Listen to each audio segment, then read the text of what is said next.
গুৱাহাটীত অনুষ্ঠিত হ'ল ব্যতিক্ৰমী যুৱ সংযোগ 2.0 দ্য গ্ৰীণ স্কুল ইণ্টাৰনেশ্যনেলৰ সহযোগত ব্যতিক্ৰম গ্ৰুপৰ উদ্যোগত আয়োজন কৰা এই বিশেষ অনুষ্ঠান যুৱ প্ৰজন্মৰ বাবে প্ৰেৰণা জ্ঞান আৰু নতুন চিন্তাৰ এক সুন্দৰ পৰিৱেশ সৃষ্টি কৰা হয়। অনুষ্ঠানত বিশিষ্ট যুৱ অধ্যাপক সুবৰ্ণ ইছাক বাৰীৰ উপস্থিতিয়ে সকলোৰে মাজত বিশেষ আকৰ্ষণ সৃষ্টি কৰে। তেওঁৰ সৈতে অনুষ্ঠিত হোৱা আকৰ্ষণীয় আলোচনাত ছাত্ৰ-ছাত্ৰীসকলে শিক্ষা, জীৱন, সপোন আৰু ভৱিষ্যতৰ সম্ভাৱনাৰ বিষয়ে বহু গুৰুত্বপূৰ্ণ কথা জানিবলৈ সুযোগ লাভ কৰে। অধ্যাপক সুবৰ্ণ ইছাক বাৰীয়ে যুৱ সমাজক ডাঙৰ সপোন দেখুৱাবলৈ, নিজৰ সামৰ্থ্যৰ ওপৰত বিশ্বাস ৰাখিবলৈ আৰু নতুন সুযোগ তথা সম্ভাৱনাক সাহসেৰে গ্ৰহণ কৰিবলৈ উৎসাহিত কৰে। ব্যতিক্ৰম যুৱ সংযোগ 2.0 এই অনুষ্ঠানটোৱে যুৱ প্ৰজন্মৰ মাজত নতুন চিন্তা, আত্মবিশ্বাস আৰু ইতিবাচক দৃষ্টিভংগী গঢ়ি তোলাত এক গুৰুত্বপূৰ্ণ ভূমিকা গ্ৰহণ কৰে।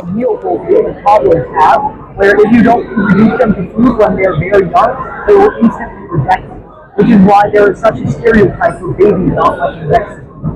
It's just because they are not introduced to vegetables when they're very young.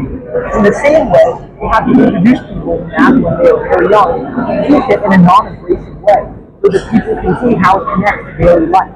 And that way they won't grow up to believe that it's useless and very hard. It's a very beautiful city in Western India. I have no plans to teach full-time anywhere in current, but maybe in a few years. What's the recent plan? Any plan for future? My plan is to go for a PhD in the next year, and hopefully in a few years start a school.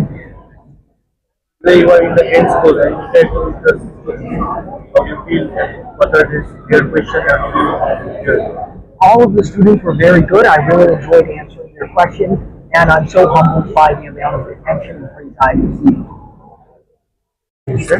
I was especially thankful to Pavel Devna.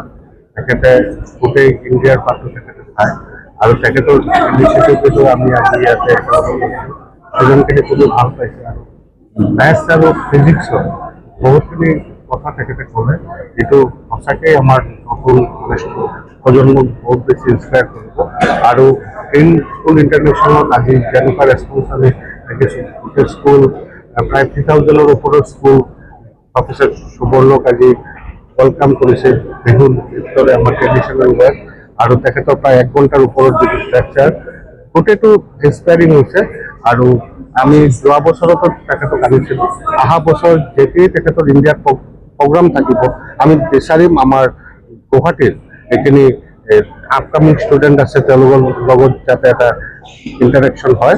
আৰু সঁচাকৈ এইটো এটা ভাল লগা মুহূৰ্ত। Professor Subarna Isak বাৰী only 14 years old, তেখেতৰ যিখিনি knowledge about physics and mathematics সেইটো সঁচাকৈ এটা বিস্ময়। তো আমি ভাবোঁ তেখেত আৰু আগুৱাই যাক আৰু তেখেতে ভাল কৰক, তেখেতে মেথমেটিক্স আৰু ফিজিক্সত আৰু নতুন নতুন কিবা লৈ আহক আৰু লগতে আমাৰ নতুন প্রজন্মক তেখেতে আরো ইংরেজিতে। ঠিক আছে, 2019 সালে ভারতবর্ষ সুবর্ণকে আমন্ত্রণ করেছিল পুনে ইউনিভার্সিটির ভাইস চ্যান্সেলর নিতিন কর্মকার। সেই থেকে যে শুরু হলো, ভারতবর্ষ সুবর্ণকে আনতে শুরু করলো বড় বড় আইআইটি, তারপর কলকাতা ইউনিভার্সিটি, আইআইটি গুয়াহাটি, আগামীকাল সুবর্ণ যাবে। এই যে ভারতবর্ষ সুবর্ণ হয়েছে ভারতবর্ষ কারণে। আমি এই অপরচুনিটিটা নিতে চাচ্ছি ভারতবর্ষকে ধন্যবাদ জানানোর জন্য, যে ভারতবর্ষ না হলে সুবর্ণ আজকের জায়গায় আসতে পারতো না। আর দেবনাথ স্যার, যিনি প্রণেশ দেবনাথ, উনি আসামের, উনি স্পেস নিয়ে কাজ করছেন। উনি সুবর্ণকে অনেক বছর ধরে সুবর্ণকে ভারতবর্ষের বিভিন্ন প্রান্তে নিয়ে ঘুরে বেড়াচ্ছেন ম্যাথ এবং সায়েন্স প্রমোট করার জন্য, ঘরে ঘরে সুবর্ণ তৈরি করার জন্য।